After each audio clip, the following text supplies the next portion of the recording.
Waktu kita berjuang, kita diberi makan oleh rakyat Indonesia. Waktu kita menyatakan kemerdekaan tanggal 17 Agustus 1945, tidak ada anggaran.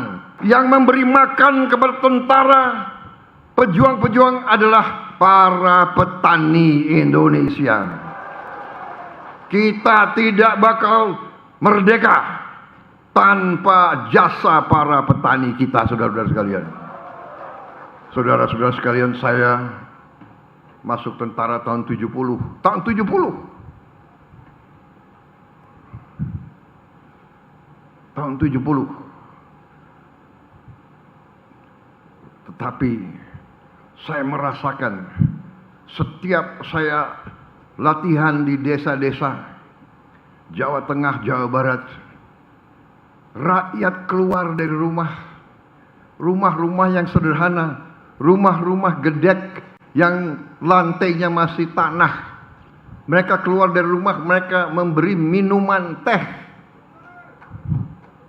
mereka memberi pisang, mereka memberi singkong kepada kami, saudara-saudara sekalian. Padahal untuk masak itu dia harus ambil kayu yang cukup jauh, dia harus ambil air yang cukup jauh. Begitu cintanya rakyat kepada tentara, begitu sadarnya para petani terhadap negara bangsa Indonesia. Para petanilah yang paling setia, yang paling loyal, dan yang paling merah putih di Republik Indonesia ini, saudara-saudara sekalian. Dan saya tidak habis pikir, puluhan tahun para petani kita, para nelayan kita kurang dihormati, kurang dibela, kurang dilindungi.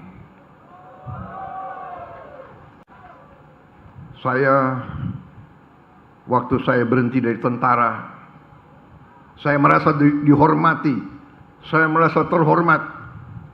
Tokoh-tokoh HKTI, tokoh-tokoh KTNA minta saya, mantan Panglima Kostrat, untuk menjadi Ketua Umum HKTI.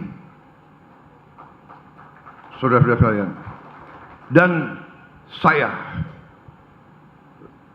terima ajakan itu sebagai ajakan yang sangat mulia. Saya diminta membela kepentingan petani dan nelayan Indonesia. Ini sungguh kehormatan bagi saya. Saya ingat waktu saya masih sangat muda, rakyat yang memberi makan kepada saya tidak bisa lupa. Ini kesempatan pikiran saya. Saya membalas budi, saya membayar hutang kembali kepada para petani Indonesia. Saya jadi jenderal karena para petani Indonesia. Saya jadi jenderal karena rakyat Indonesia. Pangkat yang saya emban adalah dari rakyat.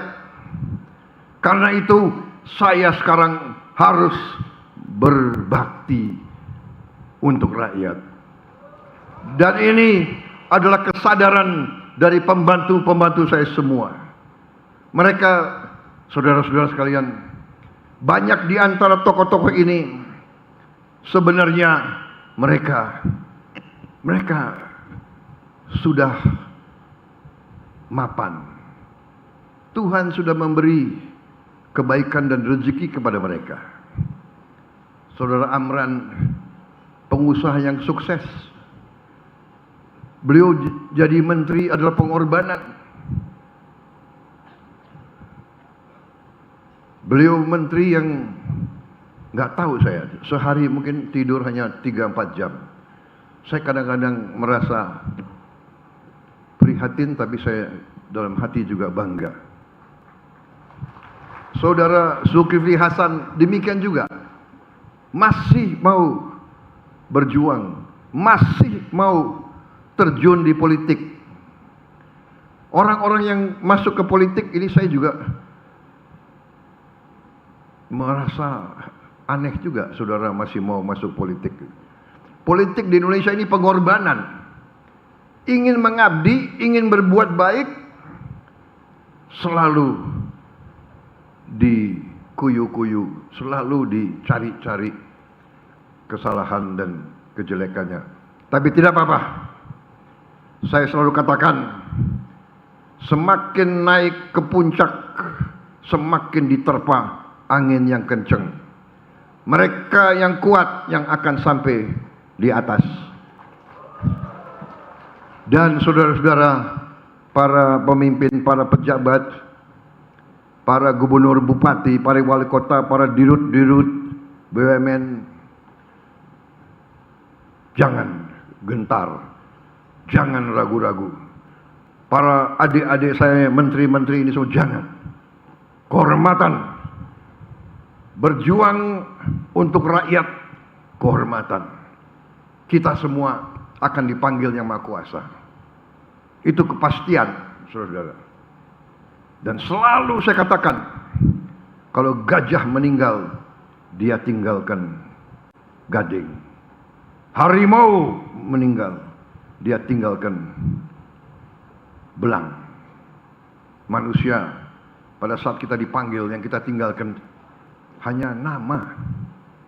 Nama baik. Tapi pada saat kita dipanggil, apakah rakyat, oh, dia waktu mimpin, dia orang baik.